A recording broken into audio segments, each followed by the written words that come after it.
All right, guys, I'm here with Sawyer, and we're gonna go take my first Robotaxi ride. So here's something that's kind of interesting. Our team has identified an issue and is working to resolve it. So that's interesting. So it does kind of show a message when the remote operators are tuning in. How can I help? No need to help. Everything's good. Everybody got their seatbelts buckled? Yep. Yeah. You'll have a good trip. Thanks. See, I did notice that was kind of interesting. It doesn't let you leave until everybody buckles their seatbelt. So FSD won't engage if the driver's seatbelt is unbuckled, but this actually requires everyone to have their seatbelts on. That's a good safety precaution. So they know that if there is a crash, everybody's buckled in at least. So, all right, let's get started. Nice long drive. We've got about a 18-minute drive here.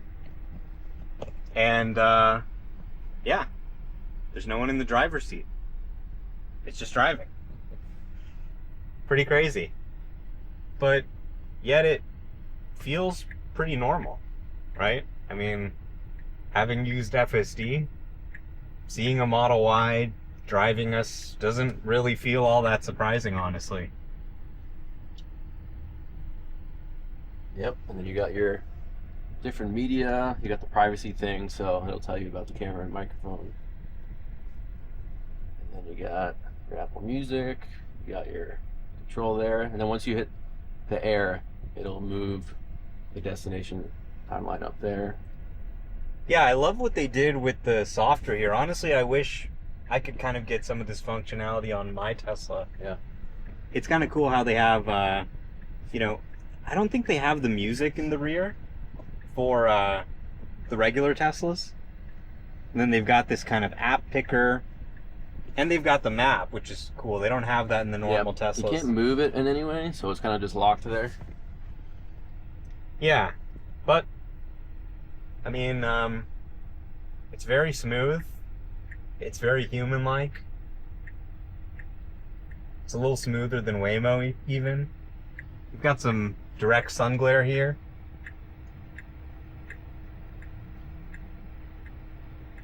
A lot of people said this would prevent it from working, but here we are. We got a pedestrian with a stroller on the side.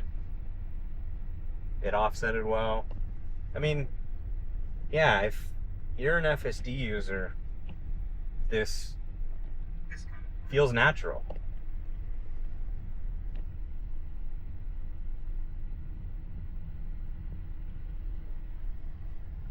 And I love the glass roof. When Yes. you're in a Waymo, the whole thing's covered with the LiDAR. And it's funny, I bought a new Model Y 3 months ago, and I've actually never sat in the back seat of it. So Yeah. I never get to enjoy like the full glass roof. Right, So yeah. This was the first time in these Robotaxi rides I got to enjoy it. Yeah, it's a pretty nice experience compared to being in a Waymo. It feels much more spacious. The glass roof definitely makes it feel much more open. So you'll see on the screen, you'll see the pullover button on the left, the stay in lane, stop in lane button in the middle, and then the support button on the right. Right, yeah. So, Standard mode. yeah, so they seem to all be in standard mode. They've got the pullover, the stop in lane. Here on the rear screen, we also have a pullover button in the bottom left corner.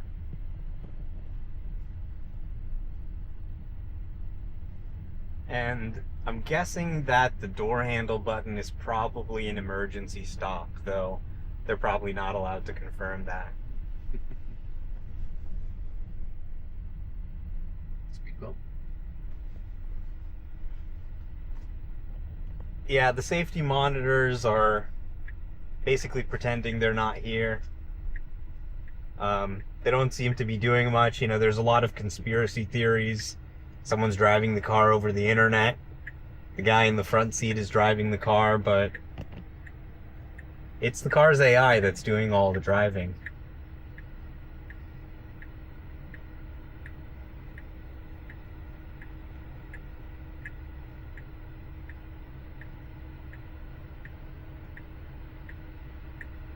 So, I guess I'm not leaving the geofence area this week.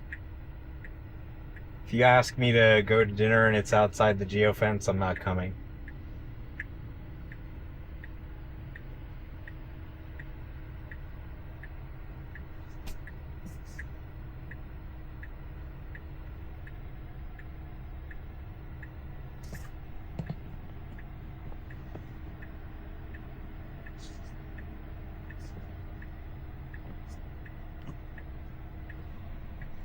we got YouTube here. We can pull up the GigaCast.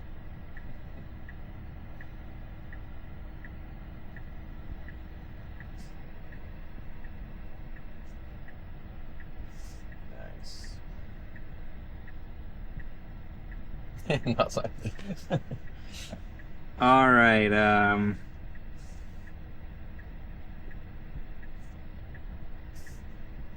Juicier, crispier, tastier. Try our new chicken sandwiches at Coleman's.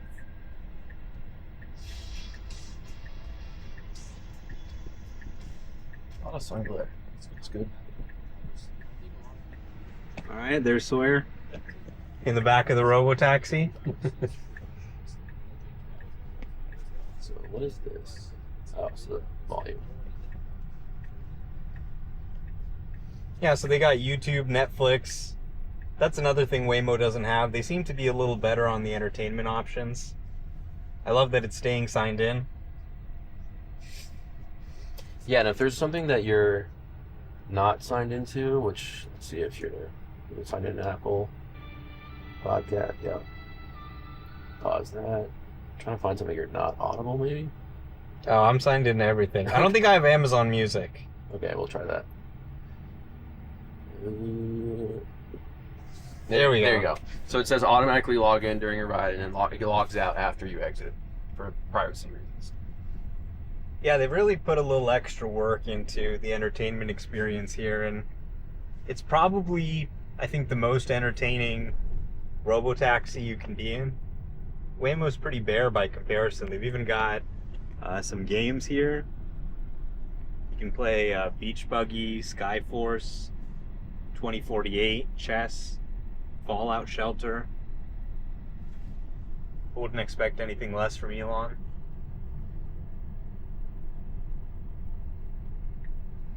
But yeah, overall, I mean, it's pretty boring, which is good. It just works.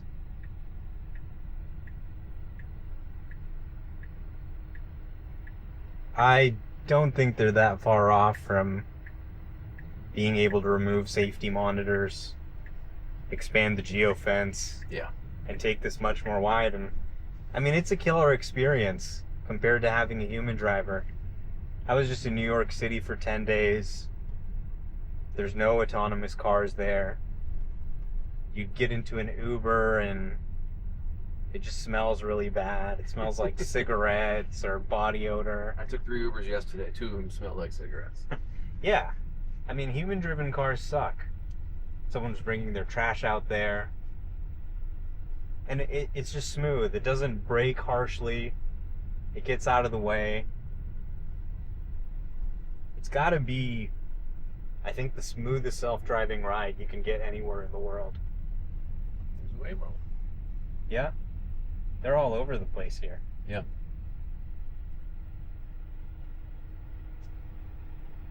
We're definitely getting into the self-driving wars. It's really started now. Because there's been some Waymo copycats. You know, Cruise basically tried to copy Waymo's model and their technology, but they just did it more poorly.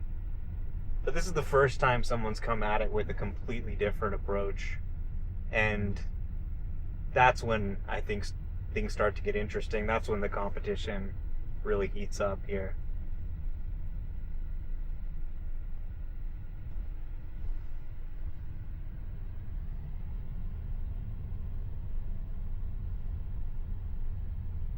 Yeah.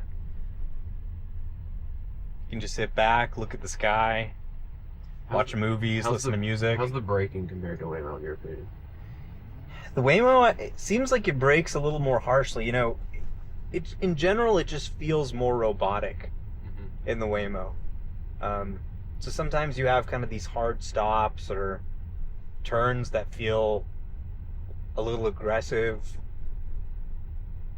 Here it just feels much more like a human.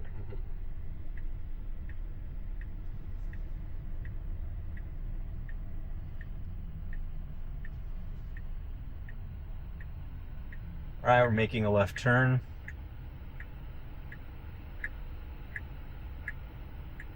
car's creeping. Mhm. Looks like there's a car coming. Nice. Another car. Ooh, And now we're good to go. Yeah, sometimes I see a Model Y, I'm like, oh, is that a Robotaxi? Oh, it's just somebody's car. Literally the only way you can tell is the stickers, and then Yeah. if there's anyone in the front Yeah, driver's exactly. seat. Yeah, which just makes you think, like, they could probably turn this on for customers' cars, right? Mm-hmm. And just turn off the cabin camera. Yeah, the only thing we don't know is the software version they're running on these cars. I've attempted to ask safety monitors in my previous rides, but no answer, unfortunately. Yeah, some people have told me that they saw something in the fleet database that was FSD 13.3. Yep. So I'm guessing that's what it probably is, and it doesn't feel dramatically different than what's in our cars. You know, it feels very familiar. Yeah. Obviously, it isn't making any mistakes, which, you know, our cars don't make that many mistakes either. I think they really kind of tuned it for the area it's operating in, but it really is just kind of an iterative improvement on the 13.2.9 we already have, I think. It's also kind of interesting how there's no vehicle controls button in the bottom left. Mm-hmm. You can't change any of the settings on this car. Even the safety monitor can't. And they've really kind of customized the software for Robotaxi. All this work has been going on behind the scenes.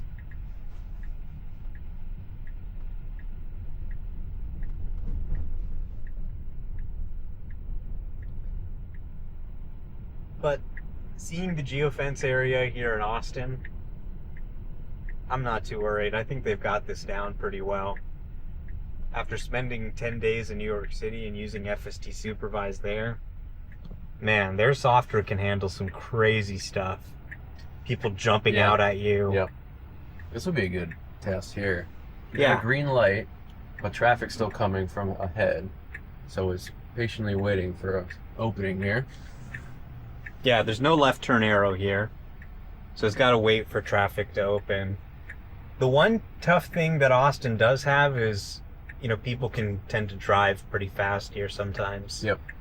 But other than that, I mean, nothing really too tough in terms of edge cases. At least not that I've seen so far. Oh, here we go. Nicely done. Yep. Sweet. Yeah. You see a lot of manually driven Teslas in this area. So they've definitely been collecting a lot of data. If you pull out your phone, you'll also notice that you can control certain things from this screen also on there. So if you open the app, Yeah, I love the live activity. yep. So you can control the temperature, call support right from there, pull over right from there. Yeah, I love that you can set the temperature. It's like 100 degrees right now in Yeah. Austin. So being able to make sure that the Robotaxi's at the temperature you want, cold, but not too cold. I think with Waymo, you have to actually wait until the car shows up. And then you can change the temperature inside. Yep. The other thing I've noticed is the driving is so natural that nobody even notices that the car doesn't have a driver. People just walk by, drive by. Nobody seems to notice. It blends in really well. Yeah. Which I guess is good.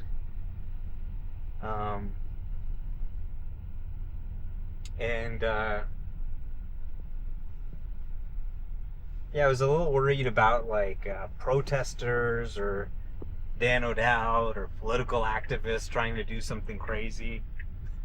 But we haven't really seen that much of that, right? Nope. Nobody's leaving child dummies in the road. No, I've done, 14, 15 rides now. Haven't experienced Wow. any of that. Yeah, or, you know, we saw some Waymos getting burned down recently. I think that kind of spooked some people. Right, a right turn followed by a left turn right away. Nicely done. I mean, they did so much work leading up to this point. We saw so many improvements over the years that now taking the driver out of the seat almost just feels like, Yep. yeah. You'll see a message on the screen that says external drive is almost full, 75%. Yeah. I've noticed that on a couple other Robotaxi rides as well. Right. So the data will start being deleted at 85%. Yeah, that's really interesting. I'm guessing that they're probably recording the full telemetry and video from every drive so that they can inspect it. And maybe the safety monitor's changing out the drives or something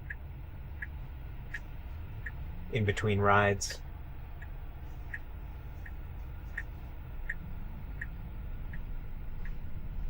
It's very cautious, it's very safe.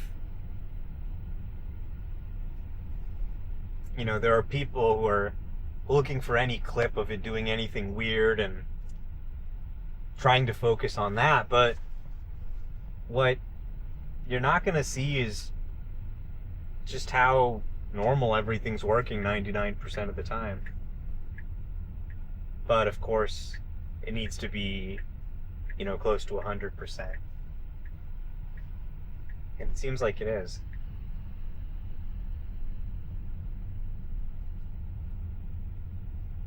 But with just 10 cars, the probability of anything happening is pretty low. Yeah. Yeah, it handles hills, pedestrians, tight roads.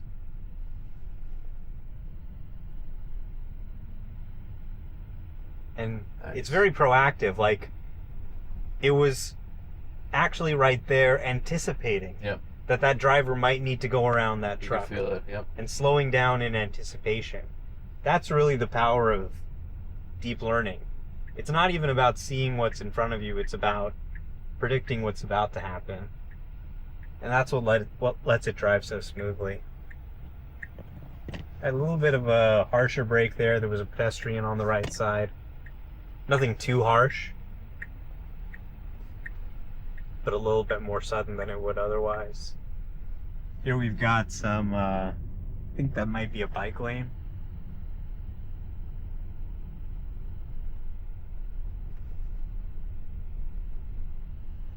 Something that might have been a little confusing for older versions of FSD, but it seems to have it down pretty well.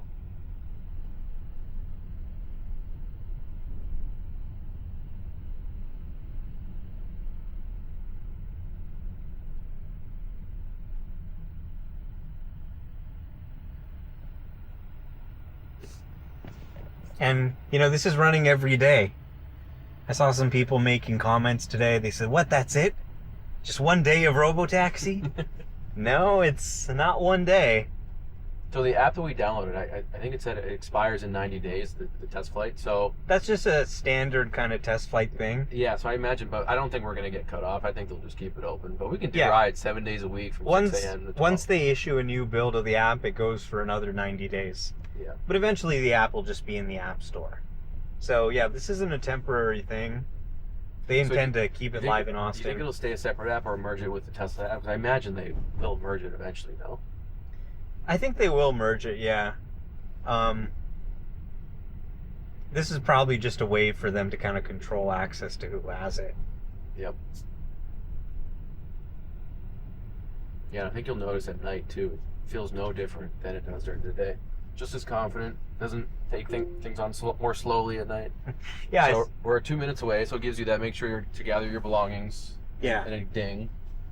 Yeah, I like that it just kind of dings at you. And then it pops up, drop you off now if you wanted to get off early. Yeah, that's handy. Because sometimes it gets the drop-off spot a little bit wrong. And, Waymo kind of talks to you, which I find a little annoying. They go get your stuff. So I like the little ding, Yeah. If you're riding in this all the time, that is going to be enough. But yeah, it's smooth, it's comfortable, feels safe. If you're an FSD user, this is going to be a lot like what you're used to. If you're not an FSD user, you're probably going to be pretty surprised to see how well this thing can drive. But it's very low key. Whoa, first rear-wheel drive Cybertruck I've seen. Oh, shit. Nice. Maybe we need to go back there and take a look at I it. think we do. Like, nobody's ordering those. At least nobody we know. Yeah. The Tesla fans would not order that. All right, and we're here.